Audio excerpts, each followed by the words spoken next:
को किससे लड़ना है? हमारे को धर्म से लड़ना है, मुगलों से लड़ना है, ये बाबाओं से लड़ना है, किन से लड़ना है हम लोग? 10 साल की मासूम बच्ची की बातें सुनी आपने। वो कह रही है कि मोदी जी बताइए हमें किससे लड़ना है, मुगलों से लड़ना है, बेरोजगारी से लड़ना है, या जिन शहरों का आप नाम बदल रहे हैं उनसे लड़ना है। इतना ही नहीं, एक सोशल मीडिया पर तस्वीर वायरल हो रही है। एक छोटी सी मासूम बच्ची जो पहली क्लास की छात्रा है, उसने चिट्ठी लिखी है प्रधानमंत्री को कि मम्मी रबर के लिए मारती है, रबर महंगा हो गया है। सोचिए, अगर यही मोदी जी के लिए एक चिट्ठी आ जाती कि मोदी जी आप महान हैं, तो ये मीडिया, टीवी और अखबार अभी छाती पीट पीट के और प्रधानमंत्री को दूसरे ग्रह का आदमी घोषित कर देता। लेकिन किसी टीवी अखबार की न औकात है, न मजाल है कि वो इस वीडियो को चलाए, इस तस्वीर को दिखाए। नमस्कार, मैं शंभू कुमार सिंह और आप देख रहे हैं नेशनल दस्तक। मैं बार बार कह रहा हूं कि इस देश में जो खबरें हैं वो आपसे छुपाई जा रही है। जो आपको दिखाई जा रही है वो दरअसल खबर नहीं, प्रचार है। बीजेपी और आरएसएस और प्रधानमंत्री के दो प्रवक्ता आपके घरों में हैं, एक टेलीविजन और एक अखबार, और उनसे आप सावधान रहिए। अब इस मासूम बच्ची का एक और बाइट सुन लीजिए। शिवलिंग है ना, फाउंटेन निकला है। ये कह रही है कि मोदी जी जो करते हैं वो कहते हैं, वो करते कहाँ हैं। ये 10 साल की मासूम बच्ची है, ये कहीं इंटरव्यू दे रही है, और ये ब्राह्मण समाज की बच्ची है। इसकी राजनीतिक और सामाजिक समझ की दाद देनी पड़ेगी कि एक महिला पत्रकार के जवाब देते हुए साफ साफ कहती है कि इस देश को बेरोजगारी से ध्यान भटकाने के लिए, महंगाई से ध्यान भटकाने के लिए मंदिर मस्जिद में लोगों को उलझाया जा रहा है। देश का युवा कहाँ जा रहा है? बेरोजगारी कैसी हो रही है, महंगाई कैसी है, पेट्रोल के दाम कितना बढ़ रहा है। ये लंबा इंटरव्यू है, लेकिन ट्विटर पर यही वायरल हो रहा है। दूसरी खबर, ये चिट्ठी वायरल हो रही है। सोचिए, इस मासूम बच्ची को कौन जवाब देगा कि पेंसिल पर जीएसटी लग गया है। आज निर्मला सीतारमण ने कहा कि देश में मंदी नहीं आएगी। अब ये महिला सांसद हैं, इनको देखिए, बंगाल की, तृणमूल की, ये बैगन कच्चा खाने लगी। पिछले 1 महीने से लगभग संसद में गतिरोध है कि संसद चल ही नहीं रहा है, क्योंकि महंगाई पर लोग बहस चाहते हैं। पहले जब संसद नहीं चलता था विपक्ष की वजह से, तो टीवी वाले सवाल पूछते थे कि इतना रुपया खर्चा हो रहा है, मिनटों में लाखों करोड़ों खर्चा हो रहा है, 1-1 मिनट का हिसाब देते थे। जब यूपीए 1 और यूपीए 2 की सरकार थी तो यही बीजेपी रोज भारत बंद करती थी। और आज कोई टीवी अखबार आपको हिसाब नहीं देगा। पहली बार ऐसा हो रहा है कि सत्ता पक्ष चाह रहा है कि बहस ही ना हो, विपक्ष चाह रहा है कि बहस हो, सत्ता पक्ष चाह रहा है कि बहस ना हो। चूंकि सांसदों की संख्या कम है तो उनको 19 की संख्या में, 20 की संख्या में सस्पेंड कर दिया जा रहा है।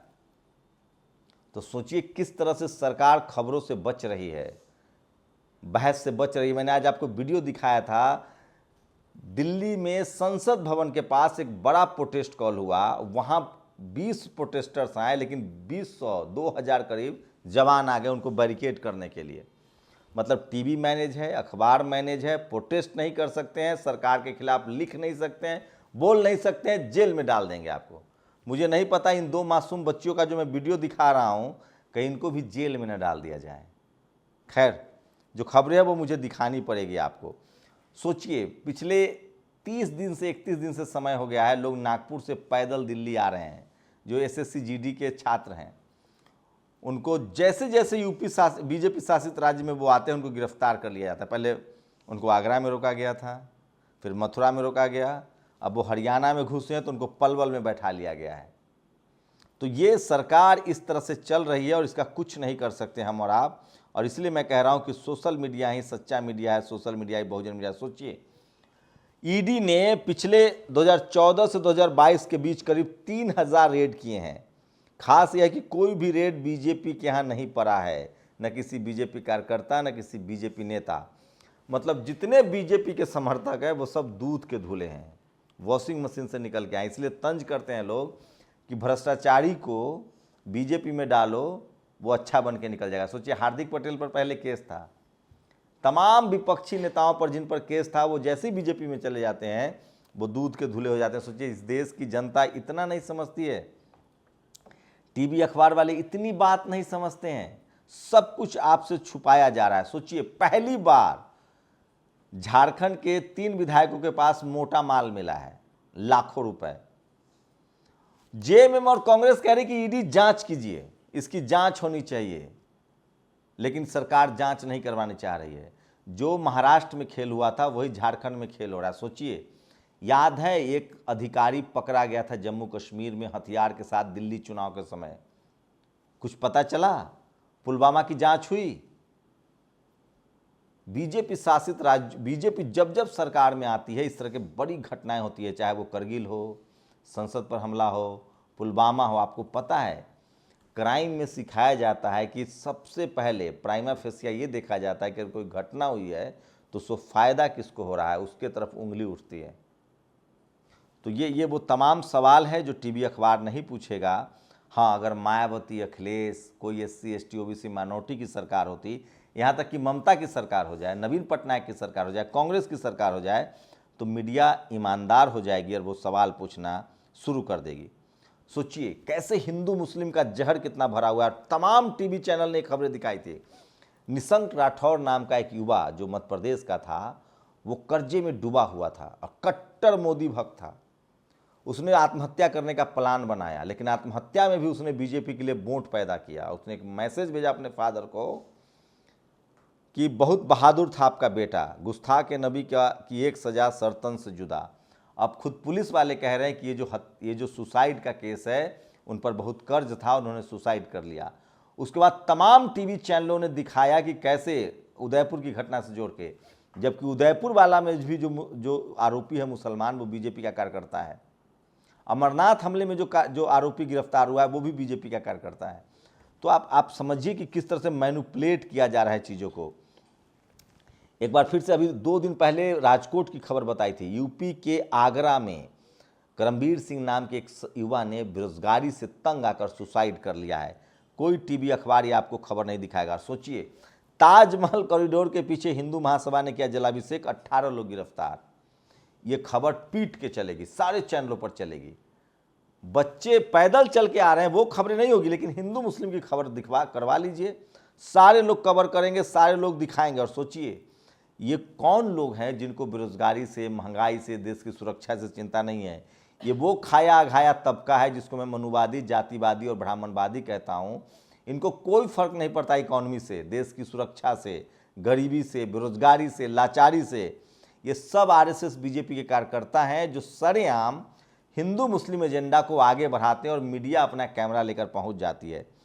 और ये तमाम, सोचिए ये देखिए, ये 61 दिन, मैं माफ़ कीजिएगा मैं 31 दिन कह रहा था, 61 दिन, आप समझते हैं 61 दिन, न खाने का कोई प्रबंध, न सोने का कोई प्रबंध, सुबह उठते और अपनी मांग को लेकर पैदल चलना। 61 दिन से लोग चल रहे हैं और इनकी कोई सूद लेने वाला नहीं है और इनको जगह जगह गिरफ्तार किया जा रहा है। इसी देश के नौजवान हैं, हाथों में तिरंगा है, बस फ़र्क इतना है कि ये नौकरी मांग रहे हैं।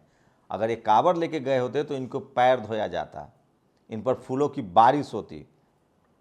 ये तस्वीर नहीं दिखा सकता, राजस्थान में एक शेड्यूल कास्ट के शख्स की सरेआम हत्या हो गई है। और ये मुख्यमंत्री के गृह जिले बोरुंदा कस्बे में आज मेहता चौराहा पर सुबह दिन दहाड़े हथियार से, तस्वीरें नहीं दिखा सकते हैं। और लास्ट में वही सवाल कि सोचिए, योगी जी कह रहे हैं 1200 रुपये में 2 बच्चों को यूनिफॉर्म लेना है, किताब लेना है, जूता लेना है, मोजा लेना है, स्टेशनरी भी खरीदना है। 1200 रुपये में पूरे 1 साल सरकारी स्कूल के बच्चे का कोटा पैक। आप कल्पना कीजिए सरकार आपके बच्चों के बारे में किस तरह से सोचती है। और बहुत दुखद घटना है, आज सोमवारी थी, कहीं शॉर्ट सर्किट की वजह से 16 की हालत नाजुक है, शायद 10 कांवड़ियों की मौत हुई है। बहुत ही दर्दनाक घटना है। और वही आज का सबसे बड़ा जो सोशल मीडिया पर जो वायरल वीडियो है वही है कि आखिर मुंद्रा पोर्ट पर, जहां करोड़ों के 3000 kg, 56 kg, 75 kg, 375 crore, 500 crore और 21,000 करोड़ के जो ड्रग्स मिले हैं अडानी के एयरपोर्ट पर, उसकी जांच कब होगी, ईडी उसकी जांच कब करेगी, ये सबसे बड़ा सवाल है जो हम आपको लिए छोड़ के जा रहे हैं। और अंत में पटना में बीजेपी पहुंची थी सरकार बनाने, रणनीति तय करने, और पूरे शहर को गंदा कर दिया गया है। देखिए ये प्लेट कैसे छोड़ के दिया। नमामि गंगे के नाम पर सरकार बजट बनाती है, कांवड़ियों ने 4 करोड़ कांवड़िया पहुंचे और पूरे हरिद्वार में नदियों की ऐसी तैसी कर दी गई है। एक तरफ सफाई के लिए पैसा दो, दूसरी तरफ मैनेजमेंट मत करो। पटना में भी इनका यही मैनेजमेंट था, कोई मैनेजमेंट नहीं, मिस मैनेजमेंट। लेकिन कोई टीवी अखबार इस पर सवाल नहीं उठाएगा।